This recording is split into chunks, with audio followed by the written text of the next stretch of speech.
চলুন আজকে আমরা এমন একটা ৫ মিনিটের ট্রেডিং স্ট্র্যাটেজি নিয়ে কথা বলি যা খুবই পাওয়ারফুল, বিশেষ করে যখন মার্কেট একটা ক্লিয়ার ট্রেন্ডে থাকে।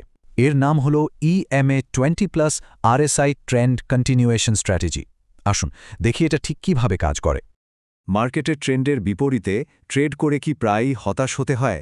মানে যখনই কোনো এন্ট্রি নেওয়া হয় দেখা যায় মার্কেট ঠিক তার উল্টো দিকে ছুটছে।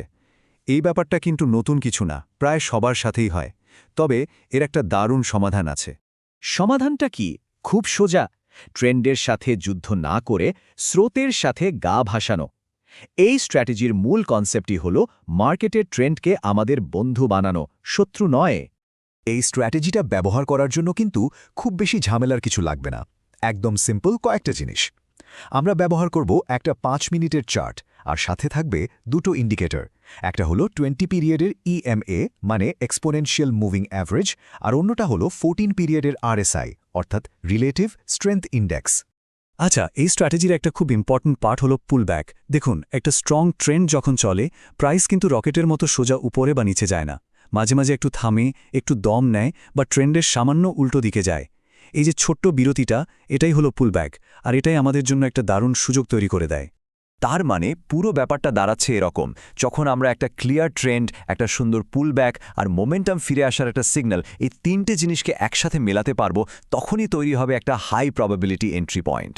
ঠিক আছে, তাহলে আর দেরি না করে চলুন দেখিনি একটা আপট্রেন্ডে আমরা কিভাবে একটা বাই বা কল এন্ট্রি নিতে পারি। এর জন্য আমাদের কয়েকটা নিয়ম পরপর মিলিয়ে দেখতে হবে। বাই এন্ট্রির জন্য আমাদের 4টা শর্ত মেলাতে হবে। প্রথমেই দেখতে হবে প্রাইস যেন EMA 20 লাইনের উপরে থাকে, যেটা একটা স্ট্রং আপট্রেন্ড কনফার্ম করে। 2 নম্বর, প্রাইস পুলব্যাক করে EMA 20 লাইনের কাছাকাছি আসবে।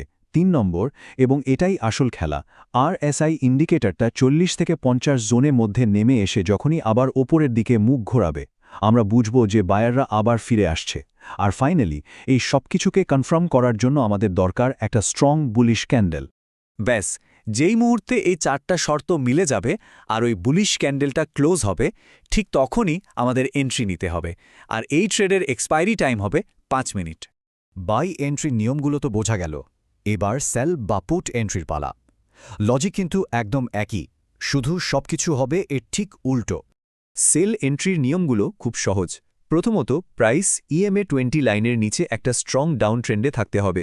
দ্বিতীয়ত, প্রাইস পুলব্যাক করে ওপরের দিকে মানে EMA 20 লাইনের দিকে আসবে। তৃতীয়ত, RSI এবার 50-60 জোনে উঠে গিয়ে যখনই নিচের দিকে নামতে শুরু করবে, আমরা সেলারদের ফিরে আসার সিগন্যাল পেয়ে যাব। আর সবশেষে একটা স্ট্রং বিয়ারিশ ক্যান্ডেল আমাদের এই সেটআপটাকে ফাইনাল কনফার্মেশন দেবে। এখানেও নিয়মটা সেম। বিয়ারিশ ক্যান্ডেলটা ক্লোজ হলেই এন্ট্রি, আর এক্সপায়ারি টাইমও থাকছে 5 মিনিট। এখন মনে প্রশ্ন আসতেই পারে, এই স্ট্র্যাটেজিটা কেন কাজ করে? এর পেছনের লজিকটা আসলে কি? চলুন একটু ভেঙে বুঝি ব্যাপারটা। দেখুন, এখানে প্রত্যেকটা পার্টের একটা নির্দিষ্ট কাজ আছে। EMA 20 আমাদের বলে দিচ্ছে মার্কেটের শর্ট টার্ম ট্রেন্ড কোন দিকে। RSI আমাদের কনফার্ম করছে যে পুলব্যাকের পর মোমেন্টাম আবার ট্রেন্ডের দিকেই ফিরে আসছে। আর পুলব্যাকে এন্ট্রি নেওয়ার সবচেয়ে বড় সুবিধা হলো আমাদের রিস্ক কমে যায়। আমাদের আসল লক্ষ্যই তো হলো এই ট্রেন্ডের ধারাবাহিকতা বা কন্টিনিউয়েশনটা ধরা। যে কোনো স্ট্র্যাটেজির আসল শক্তি কিন্তু তার ডিসিপ্লিনে। শুধু একটা ভালো কৌশল জানলেই হবে না, সেটাকে ঠিকঠাকভাবে কাজে লাগানোর জন্য কিছু নিয়ম তো মানতেই হবে। কিছু জিনিস আমাদের একদমই করা চলবে না। যেমন ধরুন, মার্কেট যখন সাইডওয়েজ চলে তখন এই স্ট্র্যাটেজি থেকে দূরে থাকতে হবে। EMA লাইন যখন ফ্ল্যাট হয়ে যায় তখন কোনো এন্ট্রি নয়। আর বড় কোনো নিউজের সময় তো একদমই ট্রেড করা যাবে না। এর বদলে আমাদের কি করতে হবে? সবসময় স্ট্রং ট্রেন্ড খুঁজতে হবে, ভালো কোয়ালিটি সেটআপের জন্য ধৈর্য ধরে অপেক্ষা করতে হবে, আর অবশ্যই প্রপার রিস্ক ম্যানেজমেন্ট ফলো করতে হবে। দিন শেষে এই একটা কথাই সত্যি: যখন একটা দারুণ স্ট্র্যাটেজির সাথে কঠিন ডিসিপ্লিন যোগ হয়, তখনই কিন্তু কনসিস্টেন্ট রেজাল্ট আসে। একটাকে ছাড়া অন্যটা আসলে অচল। যাবার আগে একটা প্রশ্ন থাকলো, কোনটা শেখা বেশি কঠিন বলে মনে হয়? এই স্ট্র্যাটেজিটা, নাকি এই স্ট্র্যাটেজিটাকে অক্ষরে অক্ষরে মেনে চলার ডিসিপ্লিনটা? উত্তরটা কিন্তু আপনার ট্রেডিং জার্নিটাই বলে দেবে।